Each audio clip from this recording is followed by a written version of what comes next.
This episode is brought to you by North Texas Honda Dealers. North Texas Honda Dealers, they're here to help. He has time, launches it to the end zone. Touchdown! Terrence Williams! The throw goes to the right side for Crabtree. It's caught. He he's scored! Red Raiders! Bussey up the 10. Bussey up the right sideline. Yockey's got to go. He's tackled. Sam Houston wins it. The Bearcats capture their first FCS championship.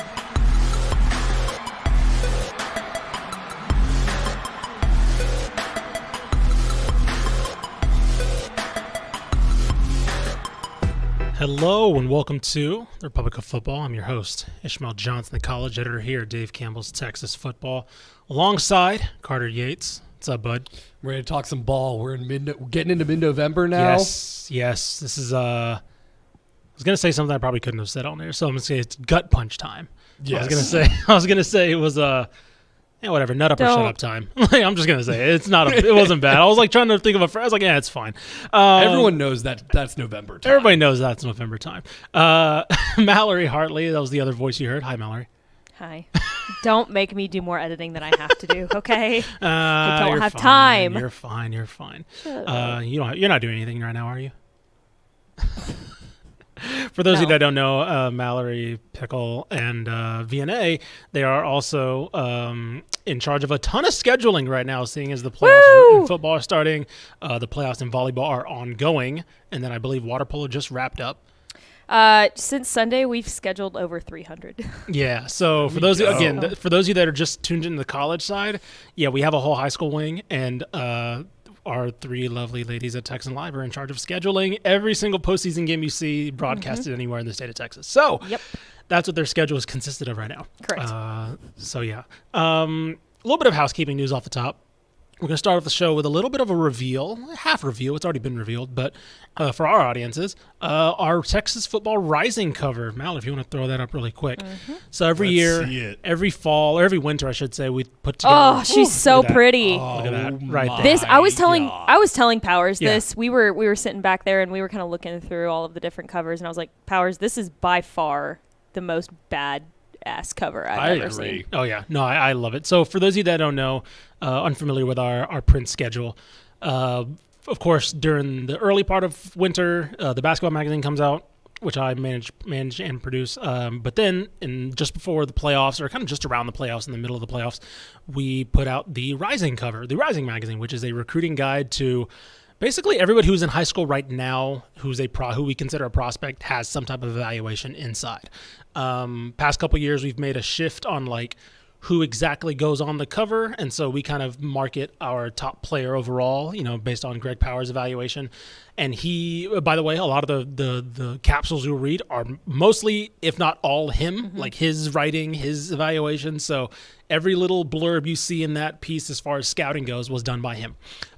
We obviously have stories on other prospects. I believe, Carter Yates, you have one on Booby Feaster at DeSoto, who's a freshman right now. And so guys like that, and Micah Hudson, of course, being the number one offensive player, obviously 5-star, committed to Texas Tech. We decided to put him on the cover. A couple years ago, we did the Photoshop thing where we'll do like the jersey. I think Keontae Ingram was going into Texas jersey. He's morphing into a Texas jersey. Yes. Haynes King going into the A&M jersey. And we decided that was cool for a time, but I think, one, it's hard. These are high school kids, so they could change their mind tomorrow. So that's one thing. But it's also I think it's more. I think we decided it's better just creatively, just to let the kids' personality kind of hang out. Like Denver Harris. I think it was Denver Harris, and he was the first one without a Photoshop. Yeah. A couple years ago, and then last year was David Hicks. Yeah. He didn't have and I think it Photoshop either. shows a lot more of their personality and their kind of swagger a little bit more.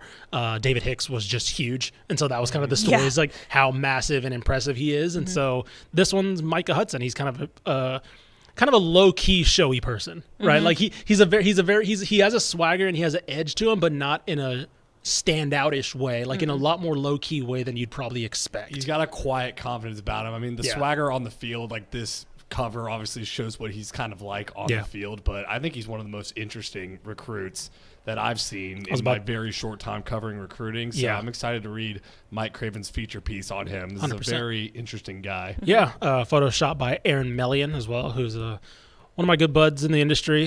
Tech State grad. He does a lot for Tech State, UTSA, and UIW as well.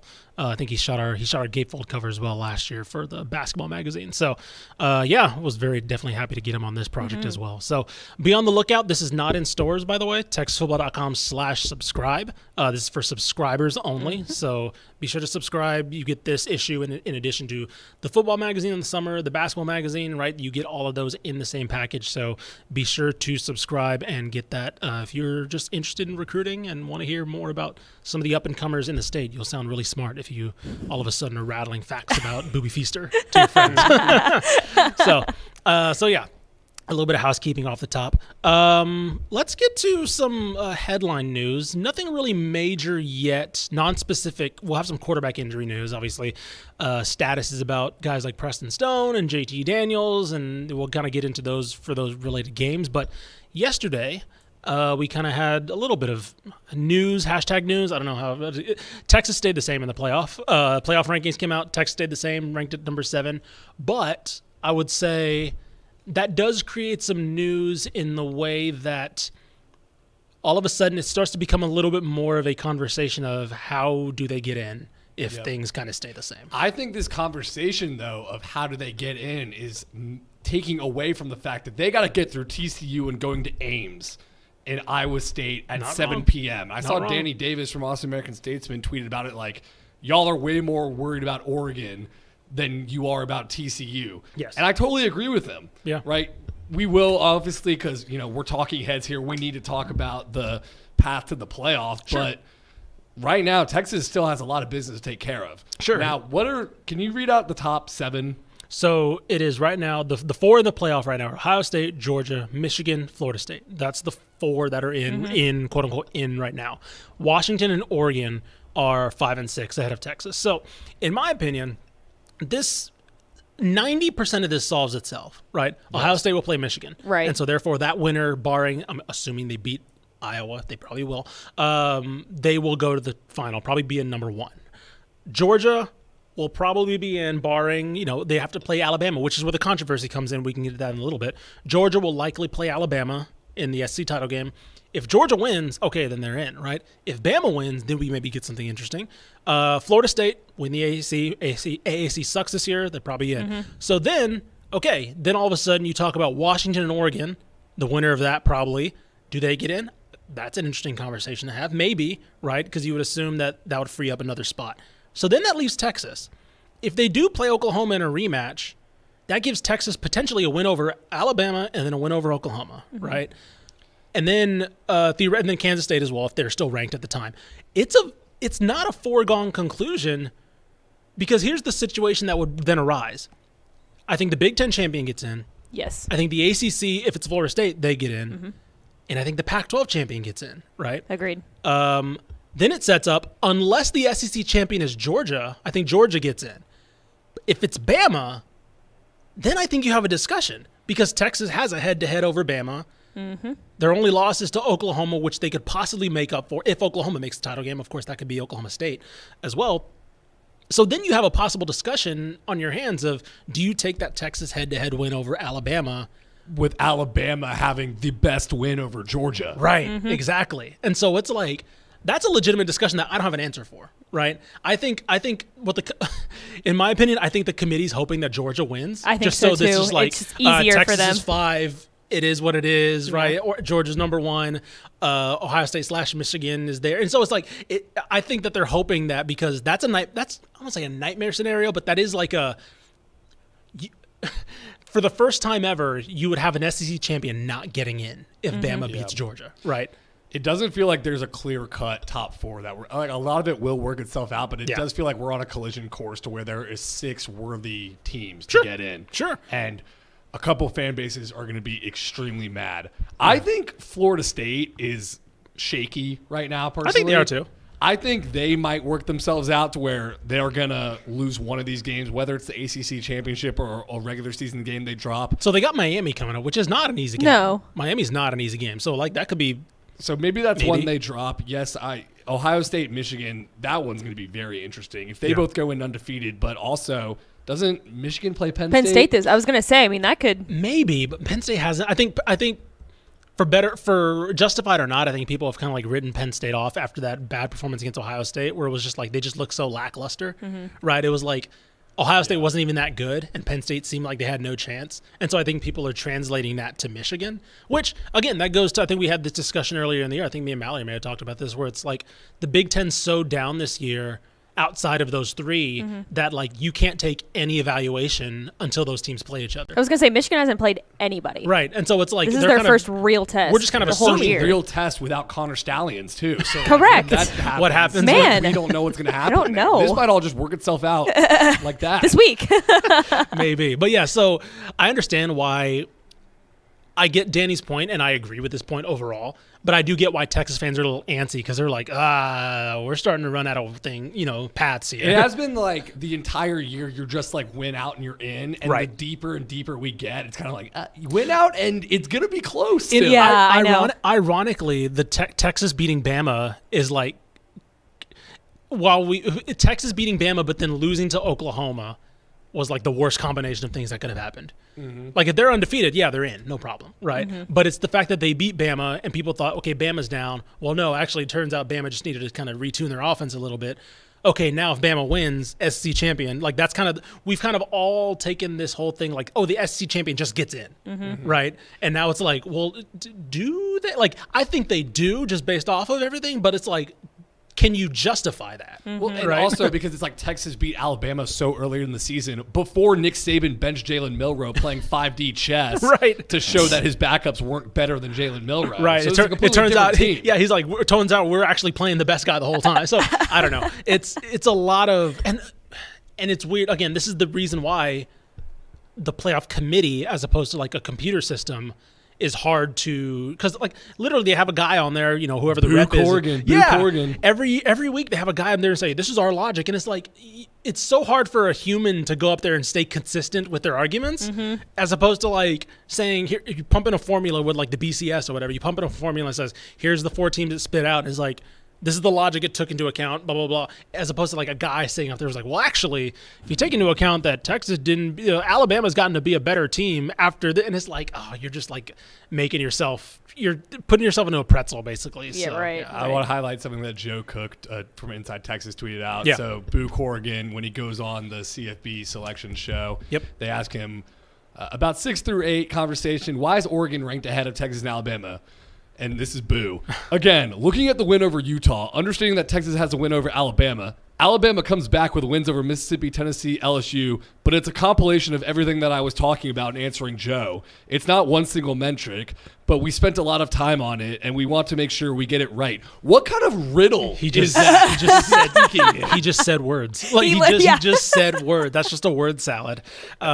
Because just basically say like, okay, you like Oregon's win over Utah, and it's a recent win, so therefore you kind of judge that better. Like that, I wouldn't buy that argument, but that's more sound than like, oh, Oregon has a more impressive recent win than either of those teams sitting on the same record. That's what's so annoying about this stuff too. It's like, just say it and own it. Don't go up there and speak in like tongues. Basically. Yes, no, literally. That's literally it. If he just went up there and said, Oregon played Utah and beat them pretty bad, and we thought Utah was pretty good, so like, we ranked that win. It was like within a month, so like we see that recent. So I don't know. If you just wish that they would. So here's the thing. To calm Texas fans down, 1, yes, worry about TCU. First of all, worry about finishing out the schedule. 2, I do think there's one unexpected loss coming in this top 10. Probably. I agree. I do we're just like assuming that Georgia and Bama are going to play each other, right? We're just assuming that Florida State's going to walk through the ACC. We're just kind of, I mean, I guess the only bet I can probably make is like Ohio State, Michigan, probably just like they're going to play each other. Yeah. Washington, Oregon, right? We've seen Washington look weird the past couple weeks. Hey, if USC could have made one tackle on Saturday night, Washington loses that game. I think this is all working itself out. I'm pretty sure Oregon still has the Civil War with Oregon State coming up. So like that could work itself out. So like to calm Texas fans' nerves a little bit, yes, I do. And then I think Washington has Utah coming up. I think they have Utah and Oregon State coming up. So, like, there is one more loss, I think, coming that's not expected. So there will be a way, in my opinion, for you guys to get in, potentially. So I understand the anxiety, but give it time. It's the second week of Control what you can control. Control what you can control. Win out. Beat TCU. Listen to Danny Davis, right? Respect Danny Davis. Listen to beat TCU and then worry about the rest, because this is what happens when you have a committee of people deciding what to do. And then get through that absolutely terrifying night game in Ames, Iowa. Listen, Iowa, in a couple weeks. Iowa at night, baby. Iowa at night. Or Iowa State at night, excuse me. All right, so before we get into our games of the week, let's quickly, Mallory, flash up the PowerPoint. Yeah, I was about to, you just wanted a little quick shot of yourself there. I didn't mean to do that. It's been a long week. It's 300 games, darn it. Yeah, I'm not. 300. 300. Anyway, Mallory, let's get to the PowerPoint really, really quickly before we get to our games of the week. I'll just read them off. Texas, SMU, UTSA, Texas State, Texas A&M, Texas Tech, TCU, Rice, Houston, Baylor, North Texas, UTEP, and Sam Houston, who got their first win of the year. Yay! Yeah. All right. Bearcats. So, unfortunately, they're stuck at the bottom because they only have one win. But still, they got the win. All right. Looking at knowing what we have this week, or this weekend, I should say, what's the team that you're worried about maybe falling, or a team that you're interested in maybe rising a little bit in the Power Bowl? Ooh. We're going to get to it in a little bit, but this SMU North Texas game could get pretty interesting, especially if Preston Stone is out. North Texas has shown over the last 3 weeks they played all the top teams in that conference and have lost by one score each amount of those times. No moral victories for North Texas, but they are an explosive offense. The defense has been holding in the second half. And also, Rhett Lashley said today at the press conference I was there that North Texas has the best special teams in the conference. And Interesting. That's not even something I took into consideration. That isn't something either. Interesting. I believe that might be Drew Sabota. I think that's the special teams coordinator. Yeah. Yep. So, by the way, so this isn't me reporting anything. Just watch out for him as a future head coaching candidate, because he came from Alabama, former head coach of Klein Collins, which is of course a really good program down there in Houston. He coached with Nick Saban, I believe, as an analyst or an assistant. A non-position coach assistant through the last national title with Mac Jones, and then he was one of the first hires Eric Morris made. So if the special teams unit, and he's also the associate head coach, so if the special teams unit is also one of their most impressive, everybody's fascination with high school coaches and head coaches with ties to the state, like I'm going to say keep an eye on Drew Sabota potentially for some names, for a head name to pop up, in my opinion. So that's a good one, though. I mean, hell, he might as well just get into the games, because that kind of mimics my point too. Like SMU and North Texas, we'll see potential. That also, one really is, yeah. Maybe some rise potential. Number 6, Texas Tech. They play Kansas on the road. I know they've been historically not very good on the road under Joey McGuire, but that is a game too that could be a sneaky upset potential. Then they rise. The other teams, the problem is just like, I don't think UTSA rises with a win over JT Daniels-less Rice. Sure. Texas State, like. How good is Coastal Carolina? Coastal's good, but without Grayson McCall, that's the problem for them. So Texas A&M, the win over Mississippi, if they get a win over Mississippi State, I mean they're 18-point favorites. It's not going to do too much. So there's just not a lot of vertical movement I can see. Right. All right, Mallory. Let's just get into the games of the week then, since everything does tie back to that. So. All right. First top matchup of the week. Week 11, Texas Tech playing at Kansas this Saturday, November 11th at 11 a.m. You can watch it on FS1. Kansas coming in as 5-point favorites. The over-under, 61.5. Ooh, that's a fun over-under. That is fun. Jeez, yeah. Here's the thing, so of course Kansas is coming off a win against Oklahoma, and then they beat Iowa State last week, so they're firmly still in the pretty good team. No, they are a very good team. So I think I mentioned last week how 4 games, I think 3 games had Big 12 contender implications on it, and that was kind of Iowa State, Kansas was one of the sneaky ones that we didn't think about because we kind of wrote them off, but they both had one loss in conference, I believe, heading into that one. So Kansas came out victorious, and all of a sudden, Kansas looks like a team. I think they have 2 losses. So Texas and Oklahoma State are sitting at 5-1. Kansas, Kansas State, Oklahoma, West Virginia, and Iowa State are all 4-2. So here's my thing. I think this is a winnable game for Texas Tech, but it depends mostly on, and this is kind of the negative, Jason Bean is playing some of the best ball that he has in college. He's looked so good. He's looked really good, which I think if he was coming off the Oklahoma game, maybe because he was not he led them to the win, but he also had 2 picks in that game. He wasn't the best, right? I think the game before that he also had 2 picks. Last week was like a flawless game from him. I think let me see. I had his stat line up. He finished 14 to 23, 287, 1 touchdown. And didn't even run the ball that much. He had like 3 carries in that game for like surgical. Yeah, and so it was like, okay, against Oklahoma, he had like 46% completion, no touchdowns, 2 picks. Like he had to run a lot more. And then the week before that, he had 2 picks against Oklahoma State. So I think Tech is getting him at the wrong time because I think he had his dip. He's ascending. Right, yeah, a little bit. And like Mallory knows, like he's always been a talented quarterback when he was at North Texas. Correct. But he had a little bit of like is he doing too much a little bit, or like is maybe the game coming a little too quick for him at times when he kind of gets out of his like he's a dynamic athlete and all that stuff, but sometimes the game will get a little away from him. Exactly. Now it seems like he's had that already and he's coming back up. Where it's like, okay, I had the games where I was a little iffy, but now it's like boom, because like doing that against Iowa State's very impressive. Yeah, exactly. I would like this game a lot more for Tech, like I mentioned, if they were at home. Yeah. Who's bringing the possum to Kansas? Or the fox. Listen, Joey might have it just in his bag. He's just like, This was actually all a plan. Yeah, I was about to say. Like they're getting on the plane, his suitcase is vibrating. it's like hissing. Hey, no one look in my bag. But yeah, like I mean, here's the thing.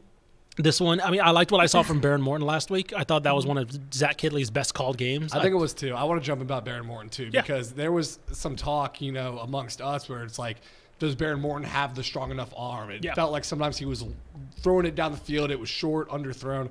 We got to keep in mind he hadn't thrown in practice since that West Virginia week game. Good point. So he had been very injured as they, of course, going through Jake Strong. I think Baron Morton, another week, get a little more rest, maybe get some reps more in practice. I think he does have plenty of a strong arm to get it done. I think he's just a little injured still coming out of that game. Also, another weakness is Kansas's rush defense is one of the best in the country. Yeah. They're 13th in EPA per rush defensively. Or excuse me. Actually, they're not. Look, I'm actually looking at the wrong numbers. So they're fine defensively. They're not a stalwart in any way.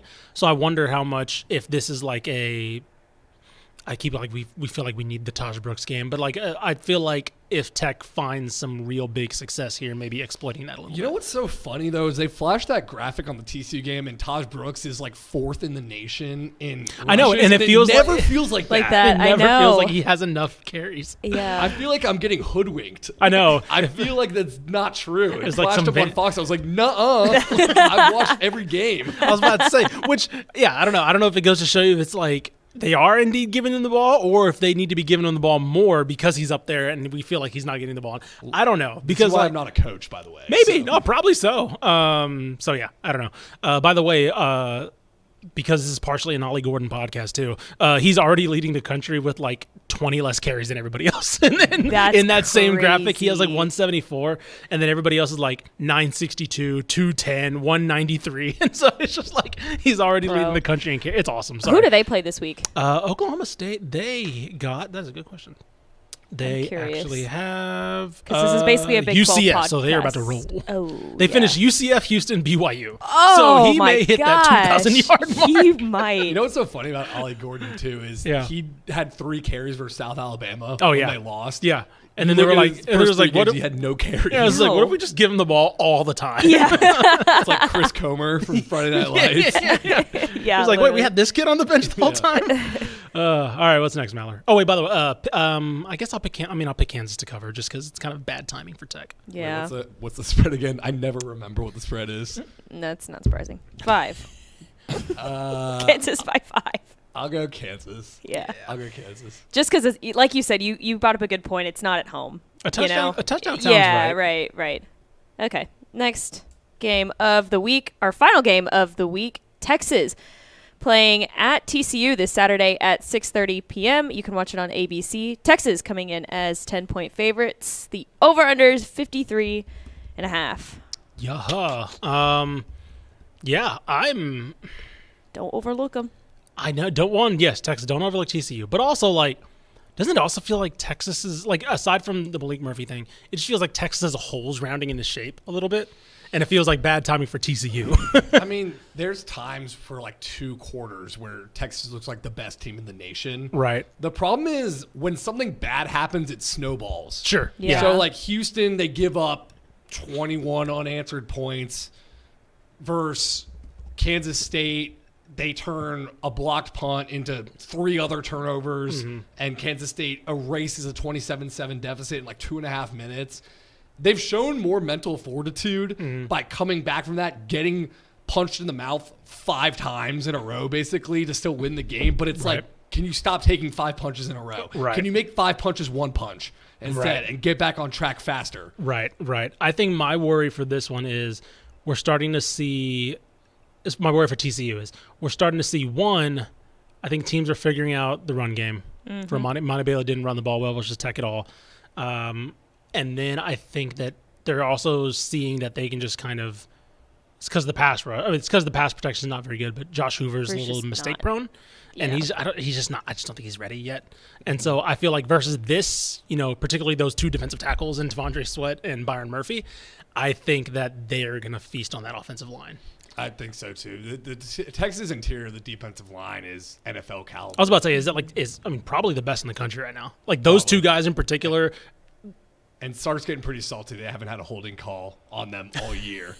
I mean, that is starting to get a little side eye worthy. Where it's like, how are you blocking these guys every single time? Interesting. I also want to say I said on the Sunday recap episode about Sonny Dykes, this is more the norm what TCU is right now, and I want to walk that back. Yeah. Because I was listening, I was like, wow, that did not sound good. TCU, more of like an 8-9 win team. I was going to say, yes. Not this 5-7 team. This has kind of been, I think this is a little bit of an aberration year. Yes. Where a lot of things have gone wrong. Craven was going on Twitter today talking about Sonny Dykes' resume because a lot of Twitter trolls were in his comments like Sonny, big fraud, Dykes, right? Whatever. Yeah, he won a conference championship at Louisiana Tech. He had 2 8-win seasons in California where they beat Texas. He had the first 10-win season at SMU since 1985. So let me, left hand up, walk that take back that I had. No, I get your take. Like it's because one, the jump from 5 to 8 or 9 is not as big of a jump as from like 9 to 11, 12. Okay. Right? So like that's where I kind of I don't hate you clarifying for people that didn't understand that. But like that's what I saw because it's like, yeah, it's if you're an consistent 8-9 win team, you're going to have a year where you just win 5. Just because like something doesn't work out, or it's one of those like this year with timing where it's like you lost all your seniors, so therefore, and yes, did some things not work out? Yeah, Chandler Morris probably isn't the guy to go forward with, right? The offensive line isn't as good, right? Is that partially his fault? Absolutely, right? That's a miss on his part. A lot of the transfers they brought in haven't been as big of an impact as we kind of expected, but I do agree that like you're probably. Last year, I think was, I don't want to say an unfair standard because, like, yes, if you make a national title, sure, yeah, you obviously want to go back. But, like, that kind of, it's almost like a little bit of a Sumlin thing where it's like Sumlin comes in, Johnny Manziel, boom, all of a sudden Texas A&M's best era in a lifetime, right? And all of a sudden they're like, cool, we're competing for the SEC right away. We have a Heisman Trophy winner right away. We're the best offense in the country right away. And then, like, Kenny Hill comes in and is like, who's this? And it's like, Kenny Hill's a good quarterback. It's like, but he's not Johnny Manziel. And it's like, all of a sudden you're winning 9 games. You're like, wait, we were winning 11, things like that. So I agree that Sonny Dykes, I think, is a good coach. And I think maybe took some swings this offseason to try and repeat last year or get back to last year that maybe he shouldn't have. Took some bets, right? Investing in Chandler Morris is the guy. Maybe not the best. He's not the guy, though. I mean, he's been hurt this year. Yeah. But even when he hasn't been hurt, like, have you felt like... I just can't quit him. I know. I just can't quit I get it. He's not a bad quarterback, but, like, is he somebody that, like, he was the nailed-on starter when Max Duggan was leaving, right? Is that No. To me, that's the thing, right? Sonny Dykes said he was the guy that I picked and before Max Duggan got hurt, and when Max Duggan graduated, they didn't bring in anybody else, right? That's my thing. Even Baylor, again, Sawyer Robertson is not very good, but like even they were like, let's give Blake Shapen somebody, right? That's true. And so that's my thing. Was he that good to bring in nobody else like a Texas was with Quinn Ewers? Obviously Arch is a freshman, but like Texas didn't bring in Haynes King, right? So like that's what I'm saying is like he took some swings that maybe weren't the best. And so that's on him, but I think maybe last year he was trying to get back to that, the tops of last year. Long story short, yeah, I think Texas kind of I think they rolls. cover. Yeah. I think they do as well. Yeah, pretty easy. All right, let's switch into the wide zone here, starting with my alma mater, North Texas, playing at SMU this Friday. Yes. That sucks, first of all. We'll talk about it. we'll November talk 10th. about Friday. At 8 p.m., which also sucks. That also does suck. On ESPN2. On ESPN2, SMU coming in as 17-point favorites. The over/under 67.5. What's the ESPN game? Is it like NBA or something? Probably so. Probably. I would assume if it's Friday. Anyway, quick plug. Carter, you have a story that just published before we started recording. Yes. On this game, which is called the Safeway Bowl, apparently, which Woo! a lot of people did not know, including Yeah, myself. Mallory, did y'all call it the Safeway Bowl in college? Okay. I just learned that, like literally just now when you said that. Because I walked up to Pickle and asked that because I was going to make my lead about it being the Safeway Bowl and how Yeah. no one uses that because I've never heard it Nope. before. Right. Me neither. So it talks about it a little bit in the story, but a little bit of a tease. Where did that come from? Because it is an interesting story. It came from in 1994, UNT head coach Matt Simon when they had a pause. Basically, UNT SMU has been played intermittently for 100 years. Like they've had these spurts where they played 8 out of 11 years, 20 out of 21 years, and this was in another pause. And he was saying, I want to play them because I think we can beat SMU. My players feel the same way. We'll play them in a Safeway parking lot. Yeah. Well, flash forward 30 years, there are no Safeways in Texas, Yeah. but this is called the Safeway Bowl because of that quote. And I thought Okay. it was kind of perfect too because Yes. North Texas views them as a regional rivalry, and SMU is just like they're another team that we could fill close in our schedule. Yes. And like, So that's kind but of it, the perfect but name it- for the rivalry. I was about to say, it Yeah. is perfect because like UNT's like, yes, anytime, anywhere. And then SMU's like, at our convenience. And so like, but like when I was doing the UTSA UNT story, you know, I was talking to JD Davis from Go Mean Green, and even he was like, yeah, no, UTSA is our rival. I don't really see SMU as our rival. And it's like, Yeah. It's I been think so competitive. it's been too. that's been competitive, but you would, I think like UNT would definitely love for it to be a rivalry because they're right there, right? Like cross town, cross metroplex rivalry kind of a thing. But it's like one, like you mentioned, they didn't play a lot. SMU, at least post death penalty and all that stuff, SMU kind of like it's kind of been just one-sided a little bit, and It's so been like one-sided forever. Right. It's 35-6-1 Yeesh. is the all-time record. dang. I go through the 1922 to 1942 stats. They're Yeah. pretty gross, honestly, in SMU's favor. So all that's to say, we might be even for a competitive one this week because Preston Stone's status right now is unlikely. Or I don't say unlikely; it's not known right now.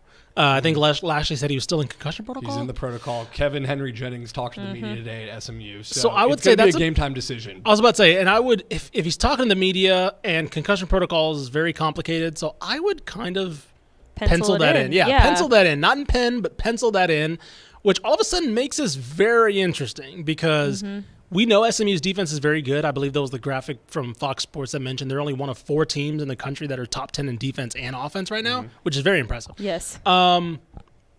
But as we know with this dang North Texas offense, like whether it takes a quarter or two to get going, it gets going. I've been saying this every single week for the past 4 weeks, but if North Texas comes out and they lay an egg in the first quarter and they get down by 21, Yeah, even this- 14, like Yeah, this can't happen. that can't happen because they can't come back. No, That's not going to happen this week. They've been lucky the past couple weeks, but this SMU defense is too good. They're not going to let them back in the game. And I could be wrong on this. I don't think there's just this massive drop off from Preston Stone to Kevin Henry Jennings. No, I don't either. I So- think he's pretty good. I think pretty he's good good. For too. those of you that don't remember, he was the quarterback of the first of the state South Oak Cliff State title teams a couple years ago. A very good pickup from them. It was kind of a low key SMU. He was like I think he was committed like Missouri State for the longest time, and then the playoff run happened, and then they offered him, and he ended up committing. So I'm very impressed. I'm very interested in seeing how he looks in his first start. First of all, I do think he's very good. Also, something I think Jordan Curley's also out for the year out for for the SMU. year For SMU. So ACL tear. again, oof, that's awful. So again, not saying this team isn't going to be good, but these are interesting little wrinkles that they're being given. Right, new quarterback, a wide receiver room who is like well rounded, but not necessarily game breaking. Okay, you lose one of those options. Okay, your whole thing was how top to bottom you were at that position.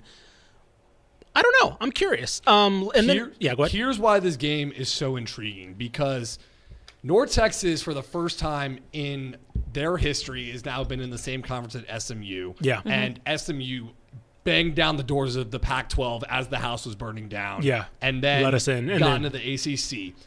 And they didn't do this because North Texas was in the same conference as them. This game kind of going away was a bit of a byproduct of just like, oh, we didn't even really think about that happening. But where it gets so interesting is this kind of game is a bit of a microcosm for the games that SMU would like to avoid. And I think they are getting past in the ACC because they are competing for not only a conference championship, they're the betting favorite for a New Year's Six Bowl out of the American Athletic Conference. And also, this, you didn't mention this in your piece, but I remember this. It's an interesting comparison for TCU SMU.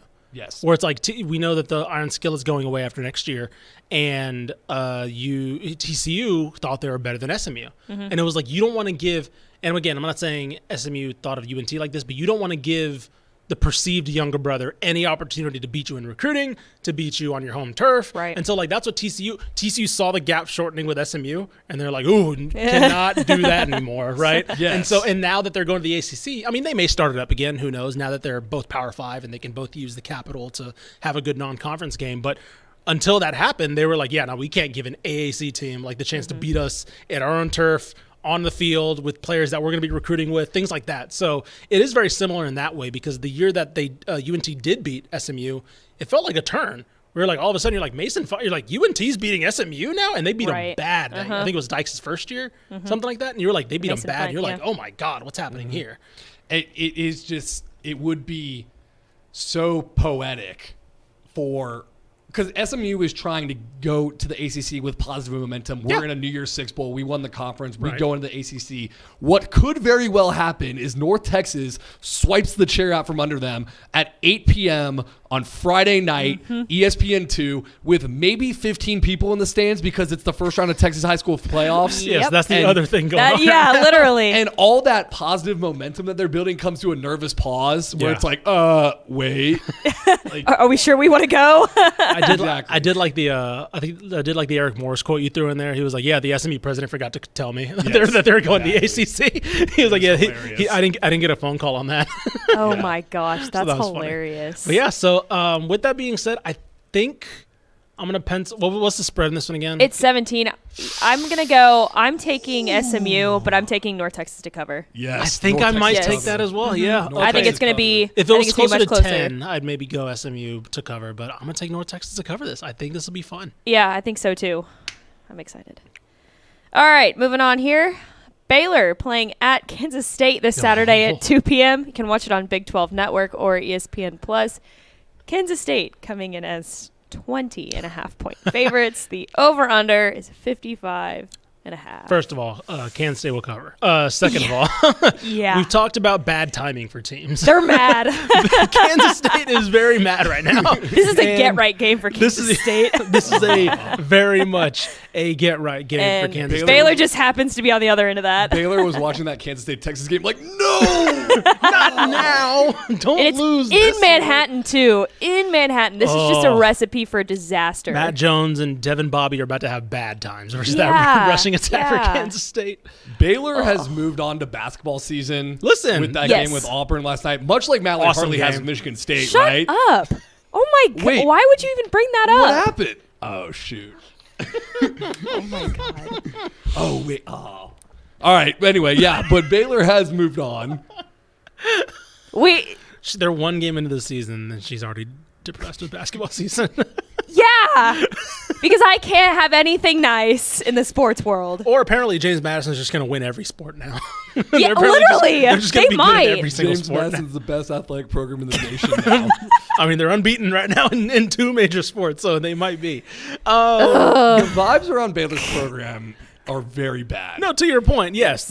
Every one of my Baylor followers and people that I follow were just like, man, we're watching Jacoby Walter now. And it's like, wait, what happened? Blake Shapen's still playing. He's like, no, he's not. It's like, he's Massey, baby. He's going to be a lottery pick, you know? Like, it's very much attention turned elsewhere to the Farrell Center, soon to be the Foster Pavilion. I believe Parker, Stats of War on Twitter, has Baylor has a 5% win probability chance in this one, which, again, you only get from, like, FCS versus FBS. Yeah, it's bad news. It's bad times in Waco. Sorry, this is just bad timing. Well, it's also like former players now are tweeting about former player Jordan Feuerbacher tweeted he's so indifferent to Baylor football for the first time ever. And that's a football alumni you got. Also, I do want to have a bit of a discussion about, because there's been a lot of tweets from Drake Toll, friend of the program, about Baylor's substitutions and like the Baylor backup players airing a lot of dirty laundry right now. So they basically had a former player, Christopher Henley. He said Aranda only gives reps to 1s and 2s. I agree that sounds like backups complaining a bit. Sure. That was my first thought of it. But now there's another one that came out from Drake Toll, and it's basically another source that says the team period is where the 1s run Baylor's offense and the backups run the opponent's defense. See, that's and vice different, versa. and that is not great for me. I don't, because one, it's everybody is sitting on the sideline like half the team is, but it's also like your direct backups are now doing a completely different game plan all throughout the week. I was about to say that's what you have a scout team for. That's why you have the third string guys to do the scout team for. Why are you having your direct backup run a completely different scheme the entire week? For example, last week, GJ Kinney, like they didn't get Malik Hornsby to do Davis Brin things, right? It was like GJ Kinney was Davis Brin for Texas State last week. Like exactly. It's like you have scout teams where you just make things. You don't take guys running one game plan and tell them to run this different playbook and act like different players, right? What was the infamous story of USC versus Texas? It was like they didn't get. It was like Reggie Bush was acting like, was it Vernon Davis or something? Somebody from USC's there. It was not Vernon Davis. Their tight end was running as Vince Young, right? Because it was like you're not going to have the backup tight end. It was like a third number tight end where it was like, yeah, you're just going to be Vince Young right now. It's like you just need somebody to mimic, right? You don't need somebody going into like a different playbook and all that stuff. So yes, that was one that's very much concerning for this program. Yeah, that one set off a lot of red flags for me. It's not good right now. Baylor's the only team in the FBS with 6 home losses this season, so maybe traveling is good for them. Yeah, I was about to say maybe they just got to get away. Need a vacation to Manhattan, Kansas. Yeah, listen, Little Apple. Everybody needs a trip to the Little Apple, right? Exactly. Sure. Kansas covers and all that stuff. So yeah, for sure. All right, moving on here to Sam Houston playing at Louisiana Tech this Saturday at 2 p.m. Louisiana Tech is back. Because we are a Sonny Cumbie and Louisiana Tech podcast. Go watch it on ESPN Plus. La Tech coming in as 7.5-point favorites. The over/under is 47.5. I'm low-key super interested in this game. I am too. I don't know how did they take as Carter you mentioned before. You know what it's like, but you also know what it's like once you get that one. Yeah, you're like it's an avalanche, right? It's like is this turning into the snowball effect? I think exactly. Yeah, I think so too. And like Louisiana Tech is of course better than Kennesaw State, who was playing backups and is still an FCS team, but. Louisiana Tech is not some crazy opponent. We've seen a lot of Louisiana Tech this year, early in the season. Too much Louisiana Tech this year. Way too much Louisiana Tech. Yeah. No, I'm interested in this game. I feel like that loss may have punched them over the edge a little bit, and like you said, Louisiana Tech is just not that 3-7. Great. They're right. 3-7. I think this is one that they can sneak up on. Yeah, I think they were North Texas' first win, I believe, earlier in the year. One of their first wins. No, they might have was ACU around that time? I can't remember, but they lost to North Texas earlier in the year. They barely beat FIU, which we know is not very good. Then, of course, they got squashed. I was at the SMU game where they got squashed, of course.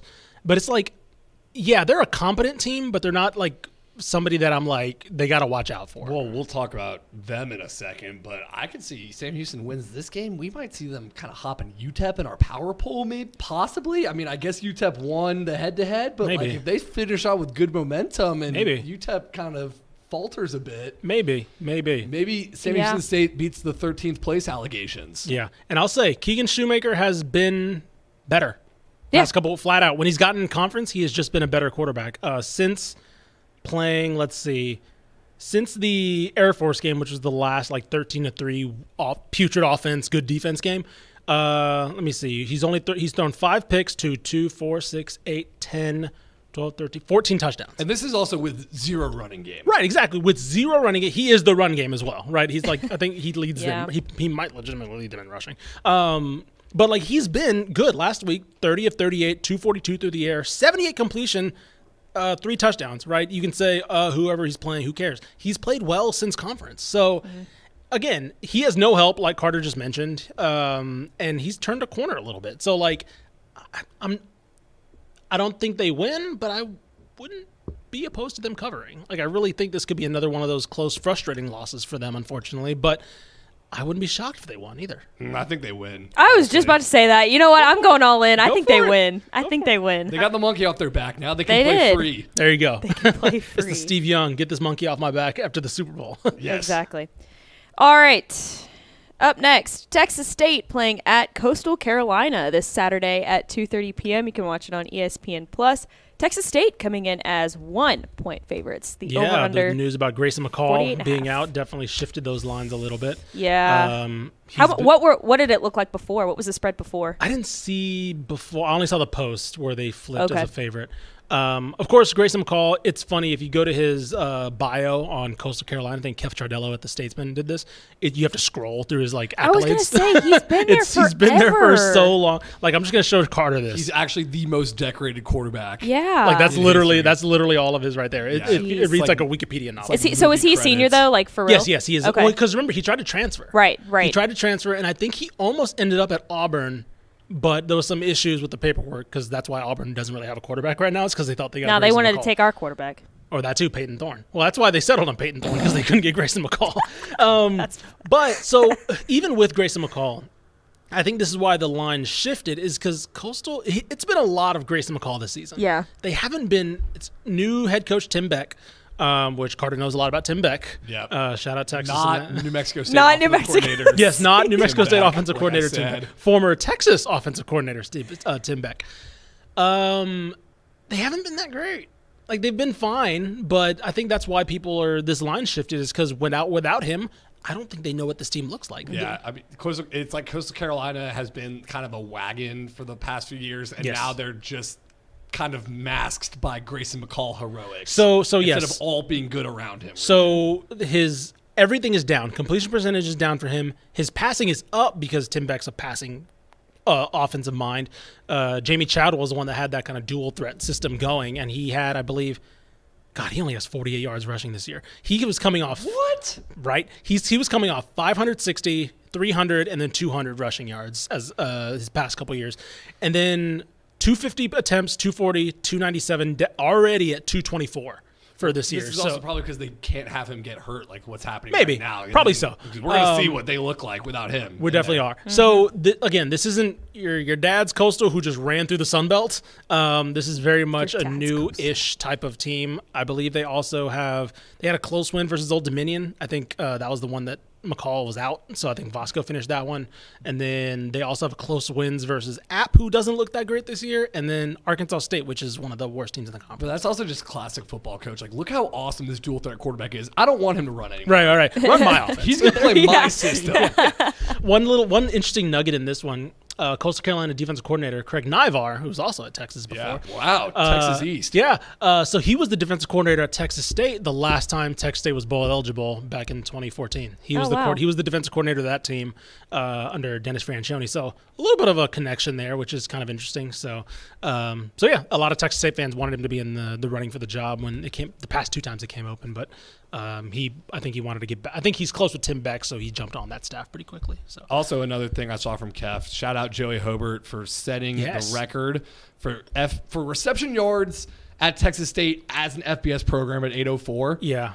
But him and Joseph Manjack from Houston are on the all no gloves team. Yes. 100%. All no swag team. Which also, Joey Hobart might also break the all-time season for Texas State because that record stood since like 1960 something because they haven't had good receivers in like a long time.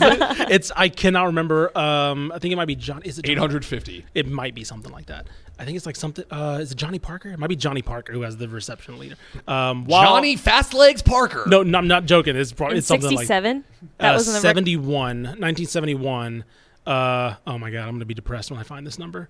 I'm trying to figure it out right now, but let's see. You said 800? No, that was a guess. I'm Carter. You said 800? 850. 850? Yeah, I bet it's under 1,000. It's 100% under. I don't think I ever covered a 1,000-yard receiver when I was at Texas State. 742. They didn't have 1,000-yard receivers back in the Richard Nixon era. Listen, they probably did. Okay, so here we go. Receiving. 742. Let's see, receptions, receiving yards. That's career. Oh, okay. No, they did have. Okay, so he has the career, which is still not that much, 2,400. So the all-time single season is 1,200. Okay. So that's Okay. not bad. So it's a over. lot better than I thought. Over Cameron 1,000. Luke has it. That was a little before my time, 07, 08. So, but he's still, the fact that he's still up there from 1969, 927 was Johnny Parker's says a highest lot, receiving year. yeah. So, shout out Johnny Parker. He actually still is alive. He's really cool. Legends never die. Yeah, exactly. Legends never But yeah, die. so Joey Hobart does have an outside shot at that 1268, by the way. The more depressing one that I found out yesterday, as we just divert to a Texas State podcast, was the rushing yards total. I thought so. Since turning FBS, Claude Mathis, for those of you that don't know, is the leading rusher all time. Legitimately 1,500 yards, multiple. Really? Very good. Yeah, I didn't know that at all. I you didn't know that? either. No, I didn't know he went to Texas State Yeah, he did. or played So- at Texas. That's awesome. Yeah, so he's the all-time leading rusher. A lot of my friends. So since the FBS though, a lot of my friends are like, man, Ishmati may break the all-time or the FBS rushing record. And we had in our mind that Robert Lowe, who was the guy that was the running back of those teams in 2014, we were like, oh, he might have to get like 1,200 yards. He had like 1,091. He barely cracked 1,000 yards. But everybody looking back is like, I thought he was like a 1,300-yard rusher at the time, that he Yeah. was the dude and all that. And it's like, nah, Marty's going to get that pretty easily, like pretty soon. So, again, it's been dark out here for Texas State for a while. It's been dark. But we We've up seen now. the light. But we up now. We're covering and we're winning this one outright. Let's go. Yeah, I don't know who to choose in that game. I really I have no idea. It also could be like a little bit of a letdown spot. I mean, your Also, whole team Yeah. jumped in a river. I was about to say, whole team like jumped in a after- river. This is a perfect spot for a letdown. Now everybody's sick because they jumped in the river. So First of wow. all, Pneumonia. don't Everyone's disrespect got San Marcos River pneumonia. like that. Excuse you. okay. Excuse you. Anyways, so I'm more disappointed that you didn't jump in the river. I wasn't there. I'll do it next time I go to San No, Marcos. the time before when you were there. I'm surprised you didn't do it then. No, I used to go to the river. I did go to the river. Okay. And I didn't float the river that much. I went to You don't those. jump in the went river to- after you your don't- third win of the season or whatever he was there for. No, he was there for homecoming. Oh, they lost that one. I didn't jump in did the river they? then. Oh, maybe so. You still should have done that. Anyways, Houston hosting Cincinnati this Saturday at 6 p.m. You can watch it on FS1. Houston coming in as 2-point favorites. All The right, be over-under honest, is who's watching this game? 55, and I was just about to say that. I was like, Who's there's watching nobody. this? I'm sorry. Nobody I'm gonna- going to, but I'm not going to be For super happy podcast about it. purposes. No, I'm you're checking going this. Houston to. basketball playing. Houston basketball playing at 1:30 on Saturday. I ain't watching this Oh, game. I'm yeah. watching Houston basketball. I know. But this is a must-win for Houston. It if they feels wanna go like bowl. it. There is still bowl eligibility on the line. So yes, but I'm also very much 'Cause what does the acknowledging rest of that their like schedule look they like? better beat Cincinnati. Yeah, Cincinnati's Cincinnati's bad. Cincinnati's on a 7-game losing streak. They're 0-6 in conference play. Are they the worst team in the Big 12? Probably. UCF too, Baylor beat probably. them, so probably. Yeah, I know. Did BYU beat them? Or have they played BYU? I don't think BYU. I don't think BYU did beat them by a touchdown. Okay, they're Yeah, definitely the worst. Here's definitely some the Scott worst. Satterfield quotes after their God. last loss. We're a very undisciplined football team, and it pisses me off. We have 3 more games and an offseason to figure it out. It's embarrassing. We're doing those types of things. Whoever wants to show up in the locker room tomorrow, we're going to continue to work on that. He just hit like 5 cliches of a team that is falling apart. By the way, Yeah. One clip. should also be Watch. reminded that this team won 9 games a year ago and 13 games under Luke Fickell. So like he didn't exactly inherit a tire fire, No. right? Yeah. Like that hire was always pretty weird. Yeah, no one liked that. No hire. one liked that hire because he wasn't very good at Louisville. I think he was good at App State, but again, he wasn't very good at Louisville.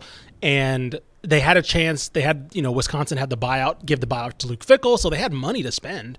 And again, this is a team that's coming off 11, 9, 13, and 9 wins. And now they're one of the probably the worst team in the Big 12, and they have a head coach who's saying that kind of stuff. And it's like, I don't know, man. This wasn't broken. Like I don't know what. The only thing that changed was you.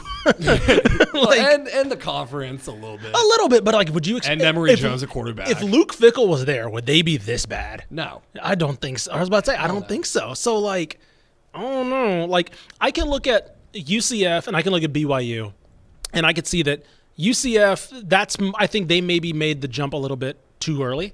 Okay. And you think BYU didn't? I think BYU is what they are. I don't think Which I is ever getting saw. scoreboarded. I think by they're teams the last 2 weeks. I mean, they're. Here's the thing with me and BYU.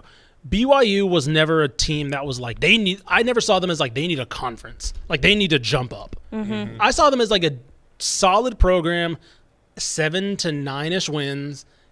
They're going to be physical because they have adults on the offensive line who have like 12 kids, right? They're all like 27.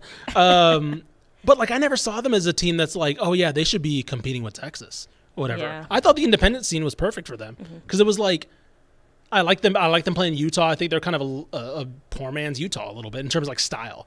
So I don't know. I see BYU as like its own category as like, sure, they could have moved up or whatever. Their age demographic means they should be independent. Like they should them in an actual college. They're paying mortgages. Yeah. But for me, Cincinnati is that team that like they should not be like. That's a team that's of the 4, including Houston. That's the team where I'm like they should not be this bad. Just like what I know about Cincinnati the past couple years is like they've like going back to Brian Kelly. Like they've been good. Brian Kelly, Butch Jones, Luke Fickell, like they've been good for 10 plus years. If you're Brett Yormark and you're looking at your 4 new teams you got, you're probably like got all your kids like it's okay. But Cincinnati, like come on, Right, exactly. Really? You, what's wrong with you specifically? You know, so I don't know. I'm gonna pencil. I don't. That's why I don't see UCF that much as this because like. Just a couple years ago, the UCF was like playing in empty stadiums. Like I think Scott Frost helped turn that around a little bit, but like they're not consistent. They're not going on 10 years of like being this national or G5 power like Cincinnati. Blake Bortles is. era though. I mean, Blake it was part of it that helped it, right? But like I don't know. For me, Cincinnati's just like it's kind of depressing to watch them. That's why I don't like whoever they play. I'm just like I'm just putting them to the side for a week. I'm like beat them and then I don't have to talk about you. It's fine. Yeah. So that might be one of our last Cincinnati games, right? Let's check the rest of their schedule. Ooh, hopefully. Hopefully it's one of our last. Probably West Virginia, so. Kansas. Yep, this is it. Oh, thank God. Okay. Sayonara. Yeah, please. Houston, please take care of business. I don't want to have to watch this game. Correct. I just want to watch LJ Crier hit threes for basketball. So Yes, correct. All right, moving on here. Second to last game of the week. Texas A&M hosting Mississippi State this Saturday at 6:30 p.m. You can watch it on ESPN2. Texas A&M coming in as 18.5-point favorites. The over-under is 43.5. speaking of games that I should not have to watch. I was Well, gonna say. let's do like a check-in Sure. on the vibes of the A&M program. I sent y'all a tweet earlier this morning of someone from A&M in that fan Twitter-based circle. Oh, string. Yeah. Posted the X-Man Wolverine meme looking nostalgically at a picture of Kellen Mond First with of a all- Texas Bowl trophy. First of all, don't disrespect Kellen Mond on this I'm not podcast. disrespecting Kellen Mond. I'm just saying, like, this is the Texas Bowl trophy. This is what we're nostalgically looking back on right now. We're first of all, we are a pro Kellen Mond podcast right here. I get it. Second Kellen of- Mond was great. He was great, but come on, Yes. guys. No, I 100% get that. I understand. Yes.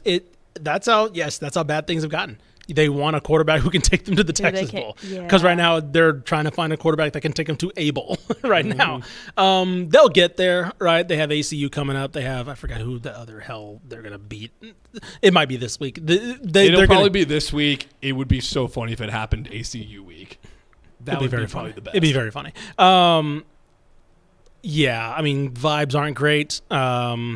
This is the one that's like, I thought about like, how much do we have to pay attention to this game? Because it's like, obviously, if they don't win, then yeah, obviously something has to happen. If they right? don't win. No, right, exactly. Ooh. But then it's like you're almost waiting for something bad to happen because if something good happens, aka they win and take care of business, like okay, that's not a story.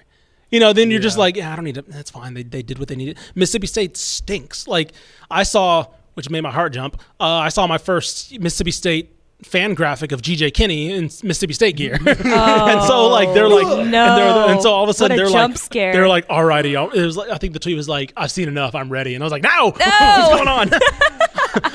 Veto. You're gonna be fighting this offseason. Yeah, you are. Oh, it's gonna be. I'm fighting for my life over here. But look, they stink, right? Mississippi State stinks, and I think they're in an awkward position because like they promoted the guy who took over after Mike Leach passed away, and it's like you can't fire that guy right now. Can you? I mean, not like in January, December, Yeah, maybe. okay. But like I'm talking about right now, like Zach Arnett, you can't fire him right now. But that A&M's probably running into one of the only teams in the SEC with like worse vibes in them right now. Yeah. Because like they're they don't run the same offense anymore. Zach Arnett's former defensive coordinator. Their defense isn't good either. And so it's just like there's nothing really to look forward to. They just got boat raced by Kentucky last week. And then they lost to Auburn, who stinks this year.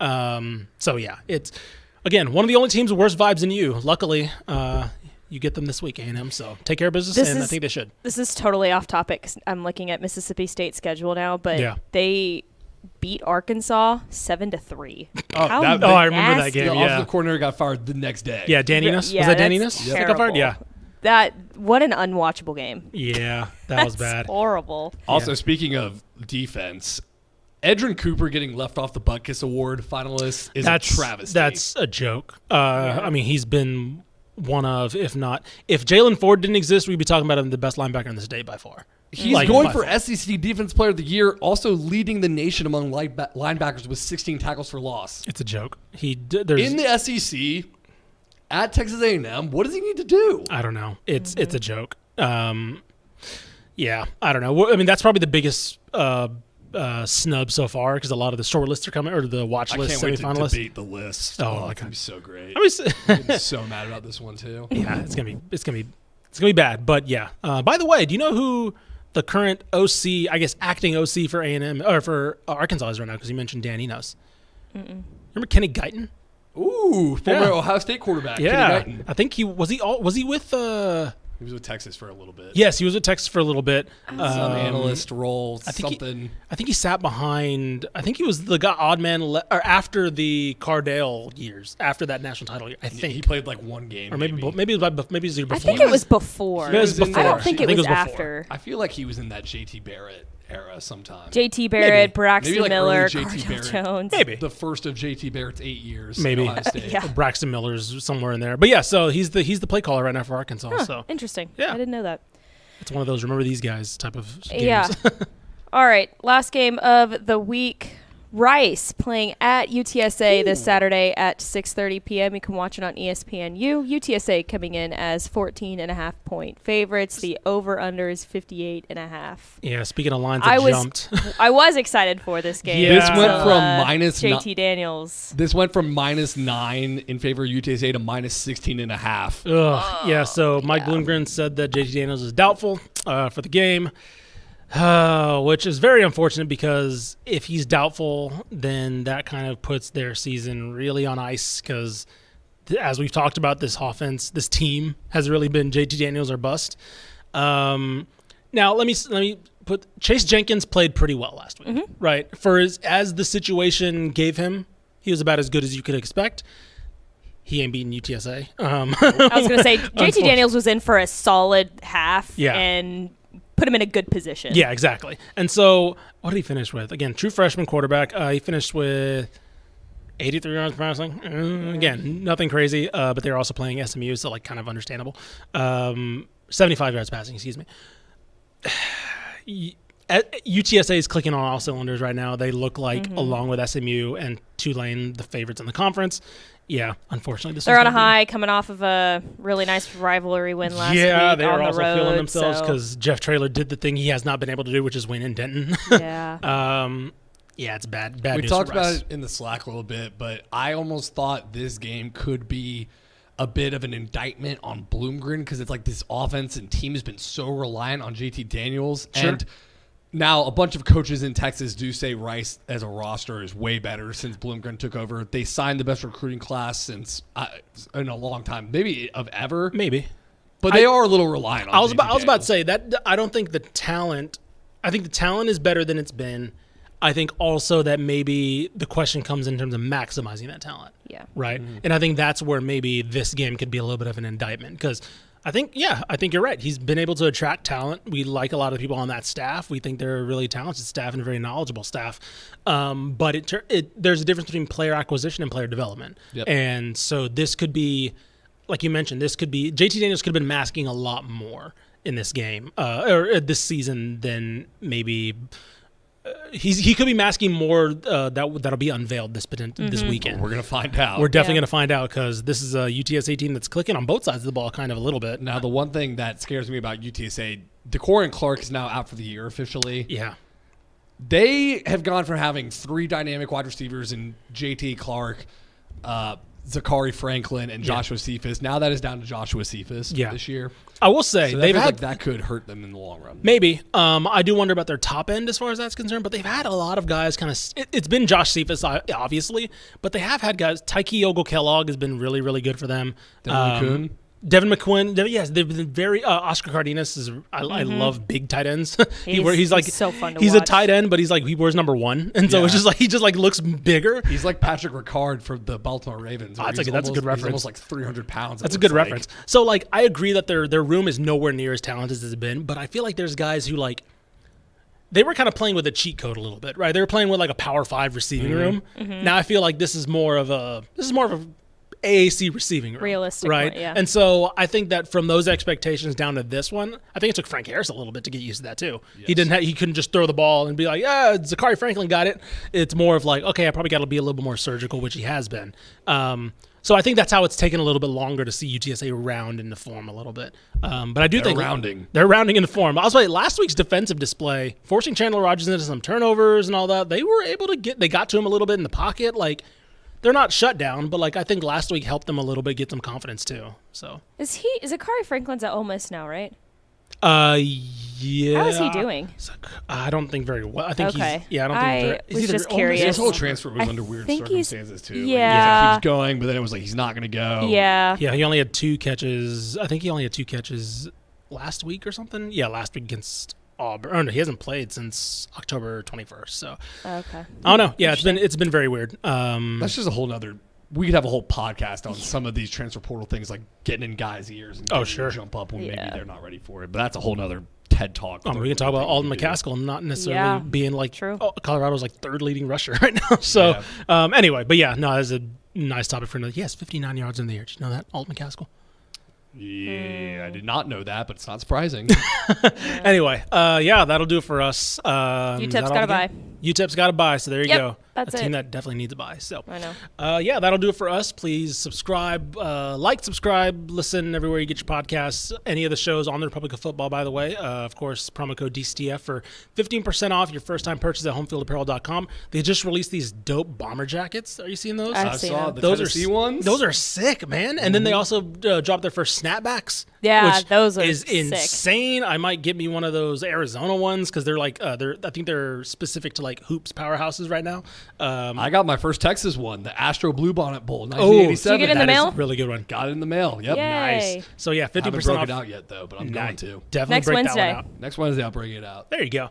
Definitely feel free to check out homefieldapparel.com for all their new releases. And I'm trying to think, what else? Any other housekeeping? Go check out Carter's piece on SMU and North Texas. Just dropped before we started recording.